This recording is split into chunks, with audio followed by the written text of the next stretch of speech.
भाग 1, भाग 2 और साथ ही इस पार्ट के एनसीईआरटी हल और नोट्स, इन सभी का लिंक आपको नीचे डिस्क्रिप्शन बॉक्स में दिया गया है। तो पार्ट को शुरू करते हैं। पार्ट का नाम है हमारे आसपास के पदार्थ। सो ये पदार्थ शब्द है, इसका अर्थ क्या है, इसे हमें समझना होगा। पदार्थ क्या है, ये किस चीज से मिलके बना है, इसकी परिभाषा क्या है। तो यहां पर हमें दिया है पदार्थ। पदार्थ की परिभाषा क्या होगी? ऐसा कुछ भी जो स्थान घेरता है वह जिसमें द्रव्यमान होता है वह पदार्थ कहलाता है। ऐसी कोई भी चीज जो स्थान यानी कि जगह को घेरे और जिसमें द्रव्यमान हो उसी को हम कहेंगे पदार्थ। अब यहाँ पर जो ये द्रव्यमान शब्द आया है इसको मैं थोड़ा सा एक्सप्लेन कर देता हूं। द्रव्यमान जो है इसको किलोग्राम में मापा जाता है और द्रव्यमान का अर्थ होगा कोई वस्तु अंदर से कितनी भरी है, उसमें कितने परमाणु यानी कि एटम मौजूद हैं। और जो द्रव्यमान होता है वो हर जगह पर बराबर रहता है, कभी भी जगह के अनुसार द्रव्यमान बदलता नहीं है। जैसे हमारा वजन जो होता है वो जगह के अनुसार बदल जाता है, लेकिन द्रव्यमान जो है वो निश्चित रहता है, कभी भी बदलता नहीं है। अगर मैं अपना द्रव्यमान मून पर यानी कि चांद पर करूं और पृथ्वी पर करूं तो ये समान रहेगा, इसमें कोई भी परिवर्तन नहीं आएगा। पदार्थ में आगे है, और पदार्थ छोटे छोटे कणों से मिलकर बना होता है। जो भी पदार्थ है उसमें बहुत छोटे छोटे कण होते हैं, छोटे छोटे कणों से मिलके ये पदार्थ बना होता है। अब जिन कणों से मिलके बना होता है इन कणों को हमें समझना होगा। इन कणों के कुछ गुण होते हैं जो हम आगे पढ़ेंगे आगे आने वाले पेजेस पर, ठीक है। अब यहाँ पर कुछ उदाहरण ले लेते हैं पदार्थ के। उदाहरण दिया है हमें किताब, ये भी एक पदार्थ है। पेन, तारे, सूर्य, हवा, ग्रह, पानी आदि, ये सभी चीजें क्या हैं? जगह भी घेरती हैं और इनमें द्रव्यमान भी होता है, यानी कि इन्हें हम किलोग्राम में माप सकते हैं। तो ये सभी चीजें क्या हो गई? पदार्थ। आगे अब इन कणों के बारे में देखते हैं जिनसे पदार्थ बना होता है। कणों के गुणधर्म, कणों की कुछ विशेषताएं जो होती हैं तो उनके बारे में देखते हैं। कणों की कुल 3 विशेषताएं हमें दी गई है, इन तीनों को एक एक करके पढ़ेंगे आने वाले पेजेस पर। वो विशेषताएं क्या क्या हैं? तो पहला है पदार्थ के कणों के बीच रिक्त स्थान होता है। जो पदार्थ के कण होते हैं उनके बीच में रिक्त स्थान यानी कि खाली जगह होती है। दूसरा दिया है पदार्थ के कण निरंतर गतिशील होते हैं। जो भी पदार्थ के ये कण हैं जिनसे पदार्थ बना है वे हमेशा चलते रहते हैं, गति में रहते हैं हमेशा, ठीक है। थर्ड है इसमें पदार्थ के कण एक दूसरे को आकर्षित करते हैं। जिन भी कणों से पदार्थ बना होता है वे कण एक दूसरे को आकर्षित यानी कि एक दूसरे को अपनी तरफ खींचते हैं। अब जो ये 3 गुण दिए गए हैं कणों के, इनको एक एक करके उदाहरण के साथ अगले पेजेस पर पढ़ते हैं। तो कणों के गुणधर्म, कणों का पहला गुणधर्म क्या था? पदार्थ के कणों के बीच रिक्त स्थान यानी कि खाली जगह होती है। इसे समझने के लिए आपको क्या करना होगा? एक गिलास पानी लेना होगा। कांच के गिलास में एक पानी लीजिए, जितना पानी लिया है उसको यहाँ पर मार्क कर दीजिए। इतना पानी लिया है हमने गिलास में, ठीक है। उसके बाद आपको क्या करना है, इसमें 2 से 3 चम्मच या तो चीनी या फिर नमक इसमें हमें डालना है और इसे पूरी तरह से घोल देना है। जब नमक और चीनी पूरी तरह से घुल जाएगा उसके बाद हमें फिर से चेक करना है कि इसमें पानी का लेवल जो है, पानी का जो स्तर है वो बढ़ा है या नहीं। तो आप देखेंगे कि पानी का स्तर अभी भी उतना ही है जितना पहले था। अगर हम कोई वस्तु बाहर से डालते हैं पानी में तो पानी के स्तर में बढ़ोतरी होनी चाहिए थी, लेकिन नहीं हुई। इसका कारण क्या है? कारण है रिक्त स्थान। जो भी पानी था इसमें जल था, उसके कणों के बीच में क्या है? खाली जगह है। और चीनी या नमक जो बाहर से डाला गया था वो खाली जगह ने उसको भर दिया, इसलिए पानी का जो स्तर था उसमें कोई भी बढ़ोतरी नहीं हुई। इसमें हमें आगे दिया है कणों के बीच रिक्त स्थान। जो भी पानी के जो कण है उनके बीच जो रिक्त स्थान है उसमें 3 बिंदु दिए गए हैं। पहला बिंदु है सबसे कम ठोस में होता है। कणों के बीच रिक्त स्थान यानी कि खाली जगह जो है वो सबसे कम ठोस में होती है। दूसरा है ठोस से अधिक द्रव्यों में होती है। खाली जगह ठोस से ज्यादा जो है वो द्रव यानी कि तरल चीजों में होती है। और तीसरा बिंदु है कणों के बीच रिक्त स्थान सबसे अधिक गैस में होता है। सबसे ज्यादा रिक्त स्थान यानी कि खाली जगह किस में होती है? गैस में होती है। पदार्थ के कणों का दूसरा गुणधर्म है पदार्थ के कण निरंतर गतिशील होते हैं। गतिशील यानी कि चलते रहते हैं। इसमें हमें दिया है पदार्थ के कणों में गतिज ऊर्जा होती है। तापमान बढ़ने पर कणों की गति और तेज होती है क्योंकि गतिज ऊर्जा अधिक हो जाती है। जो भी पदार्थ के कण हैं उनमें गतिज ऊर्जा होती है। गतिज ऊर्जा उत्तरदायी होती है किसी भी तरह की गति के लिए। कोई भी वस्तु अगर चल रही है तो उसमें उपस्थित होती है गतिज ऊर्जा। इसी के कारण कोई भी वस्तु एक जगह से दूसरी जगह चलती है। और तापमान बढ़ने पर जो गतिज ऊर्जा होती है ये तेज हो जाती है। अगर तापमान बढ़ेगा तो गतिज ऊर्जा तेज हो जाएगी यानी कि कणों की गति तेज हो जाएगी। अगर तापमान कम होगा तो गतिज ऊर्जा कम हो जाएगी, या फिर हम कह सकते हैं कणों की गति भी जो है वो कम हो जाती है। तो जो पदार्थ के कण गति में रहते हैं इसको समझने के लिए एक एक्सपेरिमेंट करते हैं। फिर से आपको क्या करना है, एक गिलास में पानी लेना है। पानी लेने के बाद आपको इस ग्लास को टेबल पर रख देना है, बिल्कुल हिलाना डुलाना नहीं है। जब पानी बिल्कुल शांत अवस्था में आ जाए, जब कोई भी हलचल ना हो पानी में, तो इसमें आपको ड्रॉपर की हेल्प से इस तरह से आपको इसमें नीली शाही, नीली लाल किसी भी रंग की शाही डालनी है इसमें। तो आप इसमें 2 से 3 बूंदे शाही डालेंगे, इस तरह से ये शाही यहाँ पर फैल जाएगी ऊपर। तो कुछ देर इसी तरह रखा रहने देना आपको। कुछ देर में आप देखेंगे कि जो ये शाही है ये धीरे धीरे फैलना शुरू हो जाएगी पूरे पानी में। कुछ और देर रखेंगे तो जो शाही है वो पूरे ग्लास में इस तरह से फैल जाएगी। पानी जो है वो पूरा नीला हो जाएगा। अगर आपने नीली शाही, जिस भी रंग की शाही डाली होगी उसी रंग का जो है वो पानी हो जाएगा। तो जो पानी था वो तो बिल्कुल शांत था, फिर ये शाही जो है इसमें एक जगह से दूसरी जगह किस प्रकार पहुंची। जो पानी था इसके कण क्या थे, गति में थे। बेशक से हमें पानी जो है वो शांत दिखाई दे रहा था, लेकिन फिर भी क्या थे, इसके कण क्या थे, गति में थे। तो इसी कारण से शाही जो है वो पूरे ग्लास में ये अच्छी तरह से पूरे पानी में अच्छी तरह से घुल गई है। ठीक है, तो आगे हमें दिया है कणों की गति। कणों की गति में हमें फिर से 3 बिंदु दिए गए हैं। पहला बिंदु है सबसे कम ठोस में होती है। जो कणों की गति है सबसे कम जो है वो ठोस वस्तुओं में होगी। दूसरा है कणों की गति द्रवों में मध्यम होती है। द्रव यानी कि तरल जो चीजें होती हैं उसमें मध्यम यानी कि ना तो ज्यादा होती है ना ही कम होती है। तीसरा बिंदु दिया है कणों की गति सबसे अधिक गैसों में होती है। सबसे अधिक का मतलब हो जाएगा सबसे ज्यादा। जो गैसें होती हैं उसमें सबसे अधिक पदार्थ के कण चलते हैं। तो ये हो गया दूसरा गुणधर्म। तीसरे गुणधर्म को देखते हैं आगे वाले पेज पर। पदार्थ के कणों का तीसरा गुणधर्म क्या था, पदार्थ के कण एक दूसरे को आकर्षित करते हैं, यानी कि एक दूसरे को अपनी ओर खींचते हैं। इसको समझने के लिए आपको जाना होगा पानी के नल के पास। इस तरह का जो नल होता है उसके पास आप जाइए, इसे खोल दीजिए। जब इसमें से पानी आना शुरू हो जाए, ये पानी आना इसमें से शुरू हो गया, अब आपको क्या करना है, इससे थोड़ी सी, इसका जो मुंह है इससे थोड़ी सी दूरी पर अपनी उंगली रख दीजिए इस तरह से। ये जो गोल बनाया है ये क्या है, आपकी उंगली, बिल्कुल बीच में धारा जो आएगी पानी की उसके बीच में आपको अपनी उंगली रखनी है। तो धारा आपकी उंगली से टकराएगी और इसकी 2 धाराएं बन जाएंगी। पानी जो है वो 2 धाराओं में बट जाएगा इस तरह से। आधा पानी इस तरफ चला जाएगा, इस तरफ आने लग जाएगा, आधा इस तरफ। उसके बाद जैसे ही पानी की ये 2 धाराएं उंगली के आगे की ओर निकलेंगी, इससे आगे निकलेंगी, तो धीरे धीरे करके क्या होगा, ये वापस से क्या हो जाएगी, एक धारा इनकी बन जाएगी। एक धारा में पानी फिर से बहने लगेगा। अब हमने तो यहां पर क्या किया था, इस धारा को 2 अलग अलग धाराओं में बांटा था। ये अपने आप ही एक धारा कैसे बन गई, क्योंकि इसके कण जो है, पानी के जो कण हैं वो एक दूसरे को आकर्षित कर रहे हैं, यानी कि एक दूसरे को अपनी ओर खींच रहे हैं। इस धारा के जो पानी के कण हैं और इस धारा में जो पानी के कण हैं वो एक दूसरे को आपस में खींचते हैं और वापस से एक ही धारा बना लेते हैं पानी की। तो आगे हमें दिया है कणों के बीच आकर्षण बल। जो कण होते हैं पदार्थ के, उनके बीच में आकर्षण बल से संबंधित हमें 3 बिंदु दिए गए हैं। इसमें सबसे पहला है आकर्षण बल सबसे अधिक ठोस में होता है। जो ठोस वस्तुएं होती हैं उसमें सबसे ज्यादा आकर्षण बल होता है। दूसरा है आकर्षण बल मध्यम द्रव्यों में होता है। द्रव्यों में आकर्षण बल ना तो ज्यादा होता है और ना ही बिल्कुल कम होता है, बीच में होता है। ठीक है। तीसरा है सबसे कम गैसों में होता है। आकर्षण बल जो है वो सबसे कम गैस में, या फिर हम ये भी कह सकते हैं कि गैसों में आकर्षण बल जो है वो ना के बराबर होता है, क्योंकि गैसें जो है वो आसानी से एक जगह से दूसरी जगह क्या हो जाती हैं, उड़ जाती हैं हवा में। पदार्थ के छोटे छोटे कणों के गुणधर्म के बाद अब पाठ में अगला विषय आता है पदार्थ की अवस्थाएं। पदार्थ जो है वो किन किन अवस्थाओं में पाया जाता है। तो यहां पर हमें दिया है पदार्थ की कुल 5 अवस्थाएं होती हैं। कितनी अवस्थाएं होती हैं? 5। लेकिन हम क्या करेंगे, हम सिर्फ 3 अवस्थाओं के बारे में पढ़ेंगे, क्योंकि हमारी जो एनसीईआरटी यानी कि हमारा जो सिलेबस है उसमें 3 अवस्थाओं का ही जिक्र किया गया है। तो किन 3 अवस्थाओं के बारे में पढ़ेंगे? पहली अवस्था है ठोस, दूसरी है द्रव और तीसरी है गैस। इन 3 अवस्थाओं के बारे में हम इस पार्ट में पढ़ेंगे। ये ही 3 हमारे सिलेबस में हैं। और जो 2 अवस्थाएं बचती हैं वो कौन सी हैं? पहली है इसमें प्लाज्मा और अगली है बोस-आइंस्टीन कंडेंसेट। तो जो ये बची हैं ये सिलेबस में नहीं है, लेकिन फिर भी मैं इनके बारे में आपको पार्ट 2 जो है, इस चैप्टर का जो पार्ट 2 है उसमें मैं आपको बता दूंगा। उसका पार्ट 2 का लिंक जो है आपको नीचे डिस्क्रिप्शन बॉक्स में दिया गया है। तो अगले पेज से शुरू करते हैं। पदार्थ की 3 अवस्थाओं के बारे में जो है ठोस, द्रव और गैस, बिल्कुल विस्तार से पढ़ेंगे इन्हें। यहां पर हमें दिया है ठोस, द्रव और गैस यानी कि पदार्थ की 3 अवस्थाएं। तो इनको एक एक करके बिल्कुल डिटेल में पढ़ते हैं। सबसे पहले देखते हैं ठोस के बारे में। ठोस में हमें ये एक डायग्राम सा दिया गया है। इसमें ये जो नीले बिंदु बनाए गए हैं ये हैं ठोस के कण। जो कण हैं उनके बीच में दूरी आप देख सकते हैं बहुत कम है, बिल्कुल पास पास में ये कण मौजूद हैं। तो ठोस के बारे में हमें कुछ बिंदु दिए गए हैं, इन्हें पढ़ते हैं।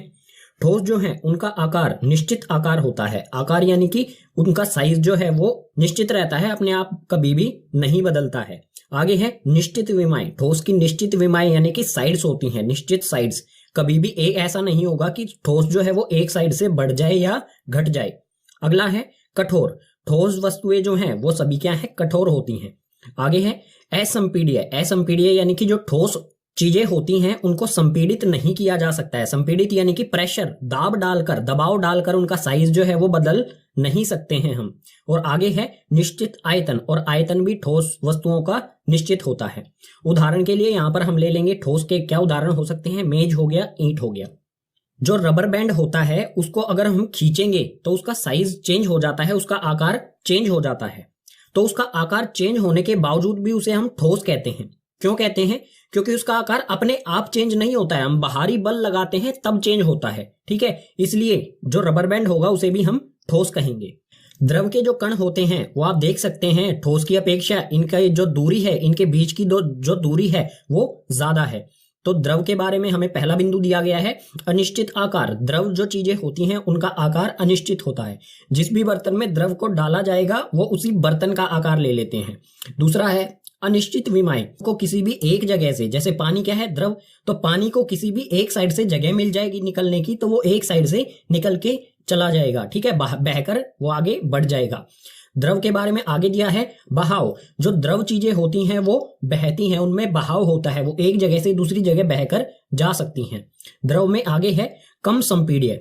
जो द्रव चीजें होती हैं उनमें उनका संपीड़न किया जा सकता है लेकिन बहुत कम। कैसे किया जा सकता है? जो इनके बीच में जो द्रव के कण हैं इनके बीच में बहुत कम जगह होती है। ठीक है, ठोस में तो बिल्कुल भी नहीं होती, लेकिन इसमें थोड़ी थोड़ी जगह होती है, तो इनको थोड़ा सा दबाव डालकर संपीड़ित किया जा सकता है। द्रव में आखिरी बिंदु दिया गया है निश्चित आयतन। ठोस की तरह ही द्रव का भी जो आयतन होता है वो निश्चित होता है। द्रव के उदाहरण ले लेते हैं कुछ यहाँ पर। पानी और दूध, ये क्या हो गई, हमारी चीजें द्रव हो गई हैं। ठीक है, पदार्थ की तीसरी अवस्था है गैस। गैस के कणों को आप यहाँ पर देख सकते हैं, इनके बीच में बहुत ज्यादा दूरी है। ठीक है, तो इसके बारे में हमें बिंदु दिए गए हैं। इसमें सबसे पहला है अनिश्चित आकार। गैस जो है उसका आकार अनिश्चित, यानी कि जिस भी बर्तन में गैस को डाला जाएगा वो उसको पूरी तरह से भर देगी। अगर ऊपर से खुला होगा तो वो उससे बाहर भी निकल जाएगी। दूसरा है अनिश्चित विमाएं। जैसे द्रव जो है ये भी बह जाता है, इसी प्रकार से गैस जो है, बर्तन अगर कहीं से भी खुला है तो वो वहां से निकल के उड़ जाएगी या फिर कह सकते हैं बह जाएगी। तीसरा बिंदु है बहाव। द्रव की तरह ही गैसों में बहाव होता है। अगला बिंदु है अधिक संपीड्य। गैसें जो हैं वो अधिक संपीड़ित हो सकती हैं। क्यों हो सकती हैं? क्योंकि इनके कणों के बीच में ज्यादा जगह होती है, इसलिए इन्हें बहुत ज्यादा संपीड़ित किया जा सकता है। और आखिरी बिंदु है अनिश्चित आयतन। गैस का जो आयतन होता है वो अनिश्चित होता है। अगर थोड़ी सी गैस है वो भी पूरे बर्तन को भरेगी, और अगर थोड़ी ज्यादा गैस है वो भी उसी प्रकार के बर्तन को वो उसमें फैली रहती है। उदाहरण है यहाँ पर गैस के ऑक्सीजन और मीथेन। ये दोनों गैसें हैं। मीथेन का उपयोग जो है हमारे गैस सिलेंडर, जो हमारे घरेलू गैस होती है, खाना बनाने वाली गैस, उस सिलेंडर में मीथेन गैस भी पाई जाती है कुछ % में। सो ये हो गई ठोस, द्रव और गैस के गुणधर्म। पदार्थ की 3 अवस्थाओं के गुणधर्म पढ़ने के बाद अब सवाल आता है, क्या पदार्थ की अवस्था में परिवर्तन किया जा सकता है? परिवर्तन यानी कि बदलाव किया जा सकता है, यानी कि ठोस को अगर हम चाहें द्रव में बदलना या फिर द्रव को हम चाहें गैस में बदलना, क्या ये किया जा सकता है? या फिर इसका उल्टा, गैस को द्रव में या फिर द्रव को ठोस में परिवर्तित किया जा सकता है? तो बिल्कुल, जो पदार्थ की अवस्था है उसमें परिवर्तन किया जा सकता है, और इसको करने के 2 तरीके हैं। इसमें पहला तरीका है तापमान में बदलाव करके। अगर किसी पदार्थ का हम तापमान में बदलाव करें, तापमान बढ़ाएं या घटाएं, तो पदार्थ की अवस्था बदली जा सकती है। और दूसरा तरीका है दाब में बदलाव करके। दाब यानी कि प्रेशर कम या ज्यादा करके भी पदार्थ की अवस्था को बदला जा सकता है। अब इन दोनों के, तापमान में बदलाव करके और दाब में बदलाव करके, इन दोनों का एक एक उदाहरण लेते हैं और आगे वाले पेज पर इनको बिल्कुल डिटेल में पढ़ते हैं। तो तापमान में बदलाव करके पदार्थ की अवस्था को किस प्रकार से परिवर्तित किया जाएगा? मान लीजिए हमारे पास कोई ठोस वस्तु है। ठोस वस्तु का अगर हम तापमान बढ़ा दें, तापमान अगर हमने बढ़ाया, जमा का निशान क्यों लगा रहा हूं मैं यहाँ पर, अगर हमने ठोस का तापमान बढ़ा दिया तो वो द्रव में परिवर्तित हो जाएगा। ठीक है, अगर हम चाहें किसी चीज को द्रव से गैस में बनाना, तो फिर से हमें क्या करना होगा? तापमान बढ़ाना होगा, जमा करना होगा। तापमान बढ़ाया तो जो द्रव है वो गैस में परिवर्तित हो जाएगा। और अगर इसको बिल्कुल उल्टा करना चाहें, गैस को अगर हमें द्रव में बनाना है, तो इसमें क्या करना होगा? हमें तापमान घटाना होगा। और द्रव से ठोस बनाना हो तो फिर से हमें तापमान और कम करना होगा, तो द्रव से ठोस में परिवर्तन हो जाएगा। अब ये प्रक्रिया को एक उदाहरण से समझ लेते हैं। ठोस में हमारे पास यहाँ पर है बर्फ, बर्फ यानी कि आइस जो फ्रिज में होती है हमारे, ये है बर्फ। बर्फ को अगर हमें द्रव यानी कि पानी में परिवर्तित करना है तो हम क्या करते हैं, बर्फ को गर्म करते हैं। ठीक है, बर्फ को अगर हमने गर्म किया यानी कि उसका तापमान बढ़ाया तो वो किस में परिवर्तित हो जाएगा, पानी में। ठीक है, इस तरह से ये पानी में बदल जाएगा। अगर हमें द्रव यानी कि पानी से अगर हमें गैस की अवस्था में इसे परिवर्तित करना है तो इसका तापमान और बढ़ाएंगे, और बढ़ाने पर क्या होगा, ये भाप बनने लगेंगी पानी की, और भाप क्या होता है, गैसीय अवस्था है। ठीक है, तो तापमान बढ़ाने पर क्या हो जाएगा, गैस यह अवस्था यानी कि भाप में परिवर्तित हो जाएगा। तो हमने क्या किया, ठोस को द्रव में बनाया, द्रव को गैसीय अवस्था में बना दिया। बिल्कुल हम इसका उल्टा भी कर सकते हैं। अगर भाप है, भाप को अगर ठंडा किया जाए, तापमान अगर इसका घटाया जाए तो ये जल में परिवर्तित हो जाएगी। अगर जल का जो पानी है हमारा, इसको और ठंडा किया जाए, फ्रिज में रखेंगे, वापस इसे फ्रीजर में रखेंगे और ठंडा किया जाएगा तो ये वापस से बर्फ यानी कि आइस में परिवर्तित हो जाएगा। तो ये था तापमान में बदलाव करने का उदाहरण। अब देखते हैं दाब में बदलाव करके किस प्रकार से पदार्थ की अवस्था को परिवर्तित किया जा सकता है। तो मान लीजिए हमारे पास कोई गैस है, कोई भी गैस है, अगर हम इस पे दाब बढ़ाएं, प्रेशर जो है वो बढ़ाएंगे तो ये किस में परिवर्तित हो जाएगी, द्रव में। किसी भी गैस का दाब यानी कि प्रेशर बढ़ाने पर, जमा का निशान लगा रहा हूं, यानी कि प्रेशर हमने क्या किया, दाब हमने क्या किया, बढ़ाया। गैस का दाब हमने बढ़ाया तो वो परिवर्तित हो जाएगी द्रव में। अब जो द्रव में है, अगर उसका हम उस पे भी हम क्या करें, प्रेशर यानी कि दाब बढ़ाएंगे तो ये फिर से क्या हो जाएगा, द्रव से ठोस में परिवर्तित हो जाएगा। इसी तरह से अगर हम बिल्कुल इसका उल्टा करें, जो ठोस बना है हमारा उस पे से प्रेशर घटाएं तो वो द्रव में परिवर्तित हो जाएगा। द्रव का और प्रेशर कम कर दें तो वो गैस में परिवर्तित हो जाएगा। अब एक इसका उदाहरण भी ले लेते हैं। आपने इस तरह का एक लाइटर देखा होगा, मार्केट में मिलता है। तो इस तरह का जो लाइटर होता है, इसके अंदर ये लिक्विड सा होता है, यानी कि द्रव चीज हमें कुछ अंदर दिखाई देती है। जब हम इसको दबाते हैं, यहां से वो द्रव, अगर इसमें से हम ये द्रव निकालना चाहें, बिना जलाए इसे यहां से अगर हम निकालना चाहें इस द्रव को, तो आप देखेंगे कि जो द्रव है वो गैस बन जाता है तुरंत। क्यों बनता है, क्योंकि ये अंदर जो है ना, ये एक तरह से क्या है, गैस को द्रव में परिवर्तित करके डाला गया है। गैस पे इसमें मौजूद गैस है उस पे दबाव डाला गया, प्रेशर डाला गया और उसका बनाया गया द्रव। द्रव जो बनाया गया वो जैसे ही इसमें से निकलेगा, उसे का दाब यानी कि प्रेशर कम होगा, और प्रेशर कम होते ही वो वापस किस अवस्था में आ जाएगा, वापस से गैसीय अवस्था में आ जाएगा। ठीक है, ये इसका उदाहरण हो गया। अब पीछे वाले पेज पर हमने समझा तापमान में बदलाव करके पदार्थ की अवस्था को किस प्रकार से परिवर्तित किया जा सकता है। अब हम समझते हैं तापमान परिवर्तन के प्रभाव। जब तापमान में परिवर्तन यानी कि बदलाव होगा तो पदार्थ पर इसका क्या प्रभाव होगा। तो इसमें 3 प्रभाव होंगे। पहला होगा गलनांक बिंदु, दूसरा होगा क्वथनांक बिंदु और तीसरा ऊर्ध्वपातन और निक्षेपण। तो इन तीनों को एक एक करके अच्छी तरह से पढ़ते हैं। सबसे पहले पढ़ते हैं गलनांक बिंदु के बारे में। गलनांक बिंदु क्या होता है, किसी ठोस का वह तापमान जिस पर वह अपनी ठोस अवस्था से पिघलकर द्रव अवस्था में परिवर्तित होता है, गलनांक बिंदु कहलाता है। कोई भी हमारे पास ठोस वस्तु है, जिस तापमान पर वो पिघलना शुरू कर दे, द्रव अवस्था में परिवर्तित होना शुरू कर दे, उस तापमान को कहेंगे हम गलनांक बिंदु। उदाहरण दे देता हूं इसका यहाँ पर। जैसे बर्फ होती है, बर्फ जो है वो पिघलना शुरू कर देती है, जल बनना शुरू कर देती है किस तापमान पर, 0 डिग्री सेल्सियस। तो ये जो 0 डिग्री सेल्सियस होगा, ये क्या होगा, बर्फ का गलनांक बिंदु। तापमान को कहेंगे हम गलनांक बिंदु, जिस पर भी वो पिघलना शुरू कर दे। इसी प्रकार से लोहा जो होता है, लोहा कितने तापमान पर पिघलना शुरू कर देता है, 1534 डिग्री सेल्सियस पर। तो ये होगा लोहे का गलनांक बिंदु, ये वाला होगा बर्फ का गलनांक बिंदु, ये वाला होगा लोहे का गलनांक बिंदु। इसी तरह अलग अलग पदार्थ जो होते हैं उनका अलग अलग गलनांक बिंदु होता है। इसी में आगे आता है संगलन की प्रसुप्त ऊष्मा। अब ये होता क्या है, इसको सबसे पहले समझते हैं एक एक्टिविटी से। इस एक्टिविटी में हमने एक बीकर लिया है, इसके अंदर यहाँ पर बर्फ डाली गई है। ये है कांच की छड़, एक छड़ी है कांच की जिससे हम इसे मिलाते रहेंगे। और ये है थर्मामीटर, जिसे एक स्टैंड से टांगा गया है। नीचे यहाँ पर हमने बर्नर में आग लगाई है, आग जलाई है, जिससे इस बर्फ को हम ऊष्मा दे सकें।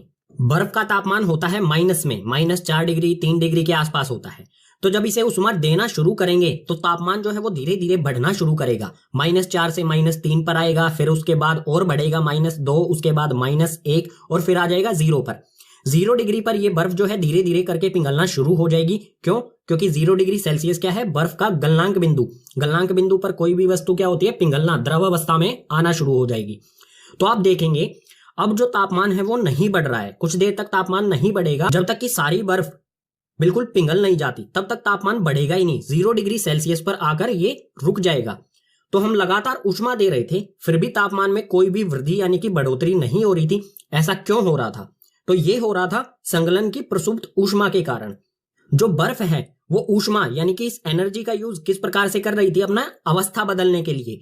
जो ऊष्मा है वो बर्फ के जो कण है, बर्फ जो पदार्थ है ये इसके कण है, उनको क्या करती है? गतिज ऊर्जा प्रदान करती है, जिनमें कणों के बीच की दूरी बढ़ जाती है और ये द्रव अवस्था में परिवर्तित हो जाते हैं।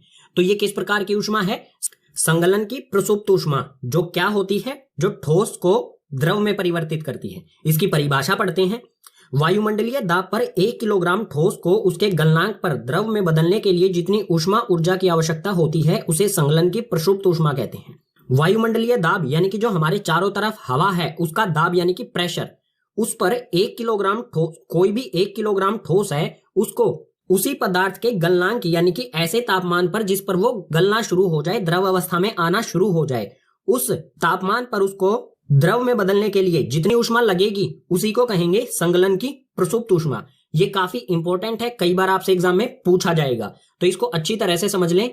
तापमान परिवर्तन के प्रभाव में दूसरा था हमारा क्वथनांक बिंदु। तो क्वथनांक बिंदु क्या होता है? किसी द्रव का वह तापमान जिस पर वह अपनी द्रव अवस्था को छोड़कर गैसीय अवस्था में परिवर्तित होता है, क्वथनांक बिंदु कहलाता है। कोई भी द्रव वस्तु जिस तापमान पर वो गैस अवस्था में परिवर्तित होना शुरू हो जाए उसी तापमान को कहा जाएगा क्वथनांक बिंदु। जैसे जल होता है, जल हमारा द्रव होता है, जल का क्वथनांक बिंदु क्या होगा? 100 डिग्री सेल्सियस। ये 100 डिग्री सेल्सियस पर गैसीय अवस्था में भाप में परिवर्तित होना शुरू हो जाता है। तो इस 100 डिग्री सेल्सियस को कहेंगे हम जल यानी कि पानी का क्वथनांक बिंदु। अलग अलग वस्तुओं का क्वथनांक बिंदु अलग अलग होता है। ठीक, इसी में आगे आता है वाष्पीकरण की गुप्त ऊष्मा। अब ये क्या होती है, इसे हम एक एक्टिविटी से समझते हैं। यहाँ पर हमने एक बीकर में पानी लिया है, इसमें ये कांच की छड़ है, ये थर्मामीटर स्टैंड से टांगा गया है और नीचे से यहाँ पर ऊष्मा दी जा रही है, इस जल को गर्म किया जा रहा है। यानी कि जल का जो तापमान है वो आमतौर पर कम ही होता है, 50 डिग्री से कम ही होता है। तो जैसे जैसे इसे ऊष्मा देते रहेंगे वो 50 से बढ़ता रहेगा, 50, 60, 70, 80 और पहुंच जाएगा सीधा 100 डिग्री पर। उसके बाद जब ये 100 डिग्री सेल्सियस पर पहुंच जाएगा तो आप उसके बाद देखेंगे कि ऊष्मा तो लगातार दी जा रही है, तापमान जो है 100 डिग्री से आगे नहीं बढ़ रहा है। इसमें से 100 डिग्री पर भाप निकलनी शुरू हो जाएंगी, लेकिन तापमान में कोई भी वृद्धि यानी कि बढ़ोतरी नहीं होगी। ऊष्मा दी जा रही है तो तापमान बढ़ना चाहिए। तापमान क्यों नहीं बढ़ता है? उसका कारण है वाष्पीकरण की गुप्त ऊष्मा। इसमें क्या होता है, ऊष्मा के कारण जो है, जो जल है वो अपनी अवस्था बदलकर भाप बनना शुरू हो जाता है। यह क्या होता है? वायुमंडलीय दाब पर 1 किलोग्राम द्रव को उसके क्वथनांक पर गैस में बदलने के लिए जितनी ऊष्मीय ऊर्जा की आवश्यकता होती है उसे वाष्पीकरण की गुप्त ऊष्मा कहते हैं। वायुमंडलीय दाब मैं बता चुका हूं। इस दाब पर 1 किलोग्राम द्रव लिया है। अब हमने 1 किलोग्राम द्रव को गैस में बदलने के लिए जितनी भी ऊष्मा की जरूरत होगी उसी ऊष्मा को कहा जाएगा वाष्पीकरण की गुप्त ऊष्मा। यहां पर ये ऊष्मा किस चीज में प्रयोग हो रही है? अवस्था परिवर्तन करने में, ना कि तापमान बढ़ाने में। ऊष्मा जो है वो क्या करेगी? जल के जो कण हैं उनको गतिज ऊर्जा प्रदान करेगी, इतनी गतिज ऊर्जा प्रदान कर देगी कि वो गैसीय अवस्था में परिवर्तित हो जाएंगे। तो ये वाष्पीकरण की गुप्त ऊष्मा जो है ये भी काफी इंपॉर्टेंट है, एग्जाम में कई बार पूछा गया है, आगे भी पूछा जाएगा, तो इसे बिल्कुल अच्छी तरह से समझे। अगर समझ में नहीं आया है तो वीडियो को दोबारा से देखें। तापमान परिवर्तन के प्रभाव में तीसरे नंबर पर हमें पढ़ना था ऊर्ध्वपातन और निक्षेपण को। तो सबसे पहले देखते हैं ऊर्ध्वपातन क्या होता है। इसमें हमें दिया है पदार्थ द्रव अवस्था में परिवर्तित हुए बिना ठोस अवस्था से सीधे गैस में बदलने की प्रक्रिया को ऊर्ध्वपातन कहते हैं। कोई भी ठोस पदार्थ अगर सीधा गैस में बदल जाए तो इस प्रक्रिया को कहा जाएगा ऊर्ध्वपातन। और निक्षेपण क्या होता है? निक्षेपण ऊर्ध्वपातन का बिल्कुल उल्टा होता है। गैस से सीधा ठोस बनने की प्रक्रिया को निक्षेपण कहते हैं। अगर कोई भी पदार्थ हमारे पास गैसीय अवस्था में है वो सीधा ठोस अवस्था में परिवर्तित हो जाए तो उसे कहेंगे निक्षेपण। ये दोनों एक दूसरे के क्या हैं? उल्टे। ऊर्ध्वपातन में ठोस से गैस होता है डायरेक्ट, और इसमें निक्षेपण में गैस से ठोस बनता है। अब ये ऊर्ध्वपातन और निक्षेपण होता किस प्रकार से है और किन किन पदार्थों का होता है, इसको एक एक्टिविटी से समझ लेते हैं। एक्टिविटी में हमें करना क्या है? एक बर्नर लेना है, एक ट्राइपॉड स्टैंड, उस पर हमें रखनी है एक चाइना डिश। चाइना डिश के ऊपर पलट कर एक फनल रख देंगे उल्टा करके, और यहाँ पर जो छेद होता है फनल का, इसमें रुई लगा देंगे ताकि जो भी फनल के अंदर है वो बाहर ना जा पाए। और चाइना डिश में हमने ले रखा है अमोनियम क्लोराइड, अमोनियम क्लोराइड का पाउडर जो कि ठोस है। अब क्या करेंगे, बर्नर को हमने चालू किया, जो भी ये चाइना डिश है इसको गर्म करना शुरू करेंगे। तो आप देखेंगे जो अमोनियम क्लोराइड जो ये पाउडर था ये सीधा गैस में बदलना शुरू हो जाएगा। यहां पर कोई भी तरल पदार्थ नहीं बनेगा, कोई भी द्रव पदार्थ नहीं बनेगा, सीधा ये वाष्प बनना शुरू हो जाएगा। और जो ये वाष्प है ये बाहर नहीं जा पाएगा, किसकी वजह से, यहाँ पर जो रुई लगाई गई है, ठीक है। तो जो वाष्प है वो इसी में फनल के अंदर ही इकट्ठा हो जाएगा। तो इस प्रक्रिया को, जो पाउडर था अमोनियम क्लोराइड का ठोस पाउडर, वो वाष्प यानी कि गैस में परिवर्तित हुआ, इसको कहा जाएगा ऊर्ध्वपातन। अब समझते हैं निक्षेपण। अब क्या करना है, जब ये गैस बन जाएगी, यहां पर अमोनियम क्लोराइड का वाष्प बन जाएगा, उसके बाद जो ये बर्नर है इसको बंद कर देना है, उष्मा देनी इसको बंद कर देनी है। तो जो भी फनल के अंदर गैस है वो धीरे धीरे क्या होगी, ठंडी होनी शुरू हो जाएगी। और ठंडी होकर वो गैस जो है इसके यहाँ पर जमना शुरू हो जाएगी। आप यहाँ पर देखेंगे यहाँ पर ये गैस जमना शुरू हो जाएगी। तो गैस से सीधा ठोस अमोनियम क्लोराइड यहाँ पर बन जाएगा। तो इस प्रक्रिया को कहा जाएगा निक्षेपण। अब ऐसे कितने पदार्थ हैं जो ऊर्ध्वपातन या निक्षेपण प्रक्रिया को फॉलो करते हैं? तो ऐसे कई हैं, उनमें से कुछ उदाहरण दे देते हैं। एक अमोनियम क्लोराइड का यहाँ पर एक्टिविटी में हमने यूज करके ही बताया है इसमें, ठीक है। उसके बाद आता है कपूर। कपूर जो पूजा सामग्री में यूज किया जाता है, ये भी जो है सीधा ठोस से गैस में या फिर गैस से ठोस में परिवर्तित होता है, ये कभी भी द्रव अवस्था में नहीं आता। इसी प्रकार से नेफ्थलीन की गोलियां जो होती हैं, जो कपड़ों में रखी जाती हैं, जब हम कपड़ों को लंबे समय तक कहीं पर स्टोर करके रखते हैं तो उसमें नेफ्थलीन की गोलियां रखते हैं ताकि उसमें कोई भी कीड़े ना लगे। तो ये गोलियां भी जो हैं ये भी सीधी क्या होती हैं, ऊर्ध्वपातन होती हैं या फिर निक्षेपण होती हैं, सीधा ठोस अवस्था से गैस में परिवर्तित हो जाती हैं। अब समझ लेते हैं, ठोस, द्रव और गैस पदार्थ की कोई भी अवस्था में परिवर्तन होगा तो किस प्रक्रिया के तहत होगा, उस प्रक्रिया को क्या कहा जाएगा, नाम क्या होगा इस प्रक्रिया का।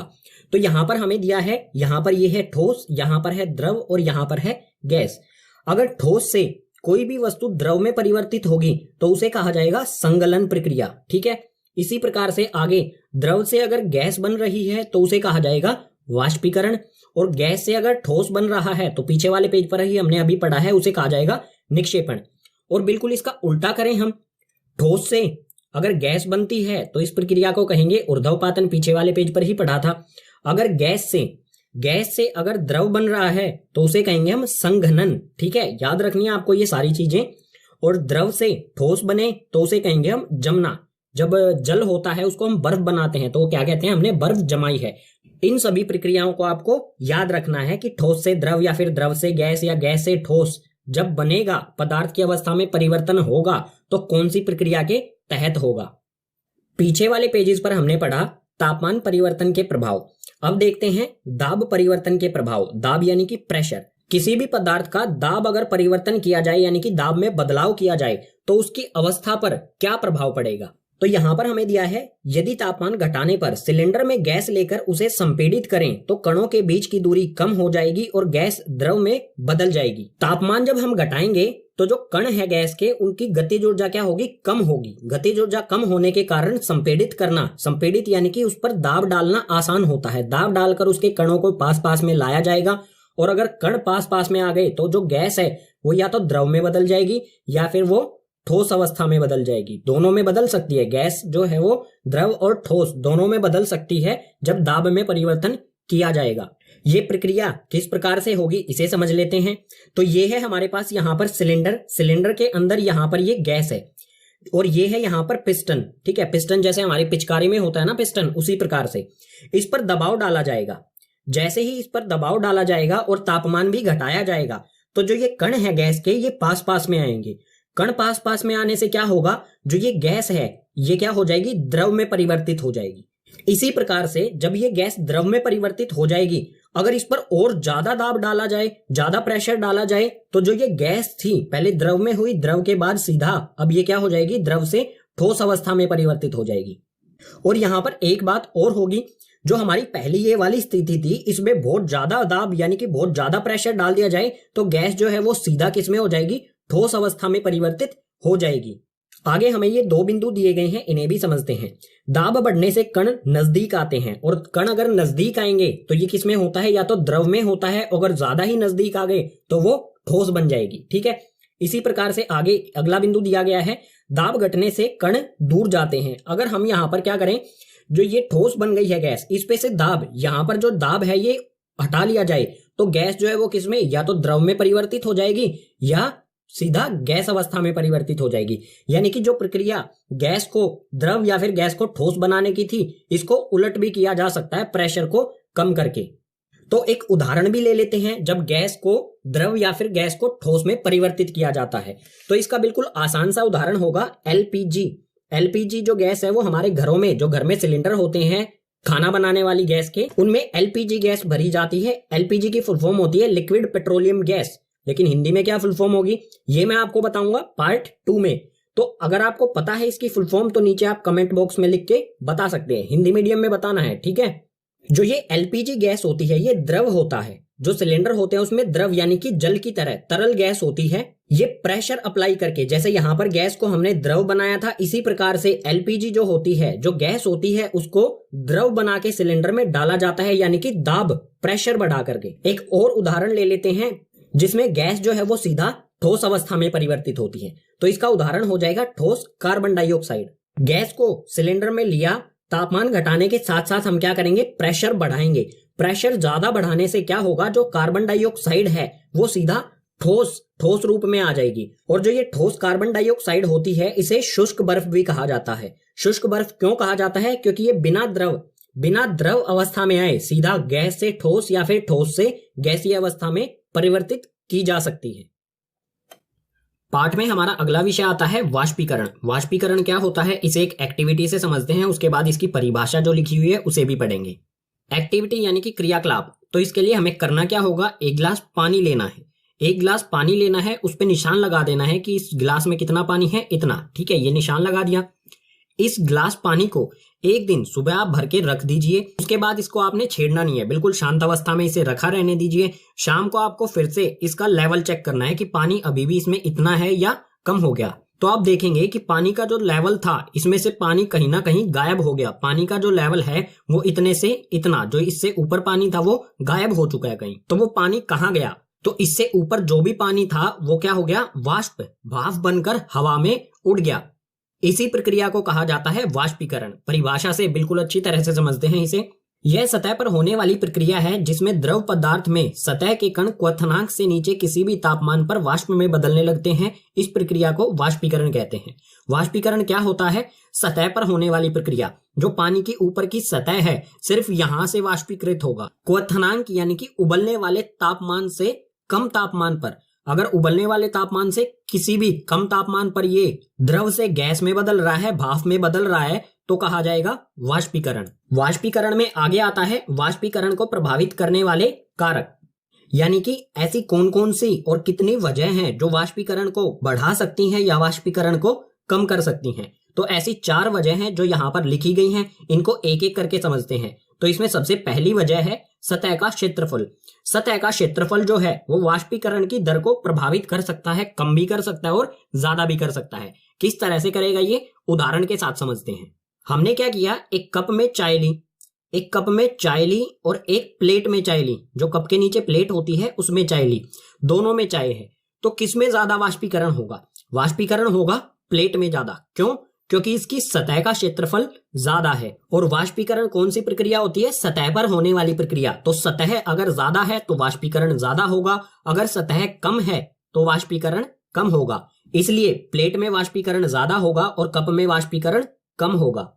इसी तरह से वाष्पीकरण को प्रभावित करने वाला दूसरा कारण है तापमान। तापमान अगर हम बढ़ाएंगे तो वाष्पीकरण भी जो है वो बढ़ने लगेगा, वाष्पीकरण भी उतनी ही तेजी के साथ बढ़ेगा। अगर तापमान हम घटाएंगे तो वाष्पीकरण भी जो है वो धीमा हो जाएगा। कैसे, जैसे हम गर्मी में एक गिलास पानी बाहर रख दिया हमने, ठीक है, ये हमने गर्मी में रखा और इतना ही गिलास भर के हमने एक सर्दी में रखा।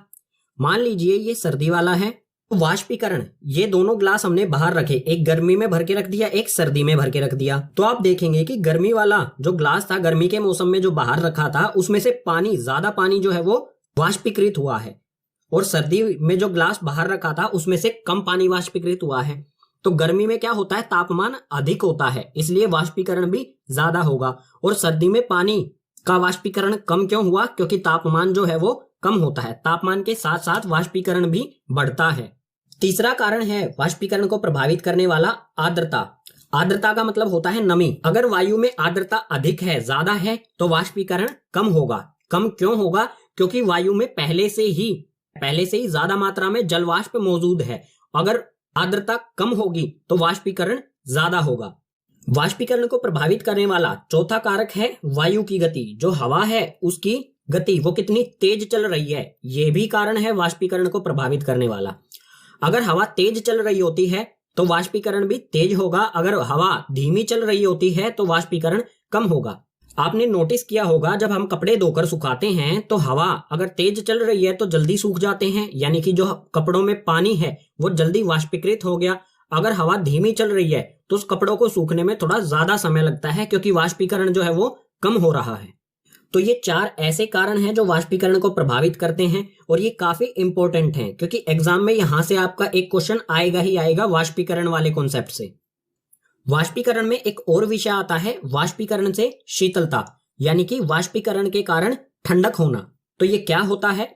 वाष्पीकरण प्रक्रिया के दौरान द्रव के कण अपने आसपास के वातावरण से ऊर्जा अवशोषित कर लेते हैं। वातावरण से ऊर्जा की हानि होती है और वातावरण शीतल हो जाता है।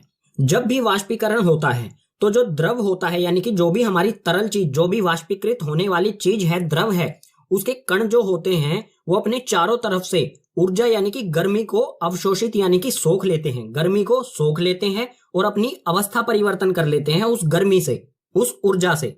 तो चारों तरफ के वातावरण से जो गर्मी उन्होंने सोख ली, उसके कारण जो चारों तरफ का वातावरण है वो क्या हो जाएगा? ठंडा हो जाएगा। ठंडा होने का कारण क्या है? क्योंकि वातावरण ने क्या किया है? अपनी ऊर्जा द्रव को दे दी जो वाष्पीकृत हो गया। तो एक एक्टिविटी से इसे समझ लेते हैं। एक्टिविटी में आपको करना क्या है? अपना हाथ लेना है, ठीक है। अपने हाथ पे आप पेट्रोल, एसीटोन या फिर परफ्यूम जो होता है उसकी कुछ बूंदे डालिए। अपनी हथेली पर आप उसकी कुछ बूंदे डालेंगे तो आप देखेंगे कि आपकी हथेली जो है वो ठंडी हो गई है। ठंडी होने का कारण क्या है? जैसे ही आप परफ्यूम या फिर पेट्रोल या फिर एसीटोन या इसके अलावा और बहुत सारी चीजें होती हैं जो जल्दी से वाष्पीकृत हो जाती हैं, जैसे ही आप उन द्रव को अपनी हथेली पर डालेंगे तो वो द्रव जो है, जो भी आपने हथेली पर डाला, वो आपकी हथेली से ऊष्मीय ऊर्जा यानी कि गर्मी जो है आपकी हथेली की, वो सोख लेंगे, अवशोषित कर लेंगे और बहुत जल्दी से वाष्पीकृत हो जाएंगे। अब आपकी हथेली ने अपनी गर्मी किसको दे दी? जो भी द्रव आपने अपनी हथेली पर डाला था। तो आपकी हथेली से ऊर्जा क्या हुई? कम होगी। तो आपकी हथेली क्या होगी? ठंडी हो जाएगी, ठंडक महसूस करेगी। अगर इस तरह से भी नहीं समझ में आया है तो एक और उदाहरण देता हूं जो आपने अक्सर किया होगा। आपको क्या करना है? एक तवा लेना है, ठीक है। इस तरह से तवा, उसे गर्म करना है। गर्म करने के बाद आपको क्या करना है? इस पर पानी डालना है। पानी डालने से क्या होगा? इस पे जैसे ही आपने पानी डाला, पानी क्या होगा? वाष्प बनने लगेगा। वाष्प यानी कि भाप बनने लगेगा। भाप क्यों बन रहा है ये पानी? क्योंकि ये ऊर्जा किससे सोख रहा है? जो तवा गर्म हुआ था, इसकी गर्मी को, जो पानी डाला गया है वो पानी इसकी गर्मी को सोख लेगा और तवे को ठंडा कर देगा। तो पानी की वजह से नहीं, पानी के वाष्पीकरण की वजह से ये तवा जो है वो ठंडा हो जाएगा। वाष्पीकरण से शीतलता के कारण ही जो हमारे मटके होते हैं उनमें पानी ठंडा रहता है और इसी के कारण जो हमारे कूलर होते हैं वो ठंडी हवा देते हैं और इसी के कारण जो हम हथेली पर पेट्रोल, एसीटोन या फिर और कुछ भी द्रव डालते हैं तो हमें ठंडक महसूस होती है। वाष्पीकरण के साथ ही पाठ के सभी विषय हो जाते हैं कंप्लीट। तो अब आपके लिए यहाँ पर मैंने कुछ महत्वपूर्ण प्रश्न यानी कि इंपॉर्टेंट क्वेश्चन दिए हैं। यहाँ पर नीचे की तरफ टोटल 8 क्वेश्चन है, तो इसका एक स्क्रीनशॉट ले लीजिए। ये सिर्फ क्वेश्चन है, तो इसके आंसर मिलेंगे इस वीडियो के भाग 2 में, इस पाठ के भाग 2 में, जिसका लिंक नीचे डिस्क्रिप्शन बॉक्स में आपको दिया गया है। भाग 2 भी जरूर देखें। और इसके अलावा भी बहुत सारे क्वेश्चंस हैं जो एग्जाम में आ सकते हैं, तो उनको भी मैं भाग 2 में ही आपके लिए इंक्लूड करूंगा। तो उम्मीद करूंगा पाठ के सभी विषय आपको समझ आए होंगे। अगर आपको सभी विषय समझ आए हैं तो इस वीडियो को अपने क्लासमेट्स के साथ ज्यादा से ज्यादा पूछा गया था x² / yz। तो ऐसे सवालों को करने के लिए देखिए, एक तो बेसिक ट्रिक है, एक तो लाइक और शेयर ठोक दीजिए, महाकाल का लाइक और शेयर ठोक दीजिए।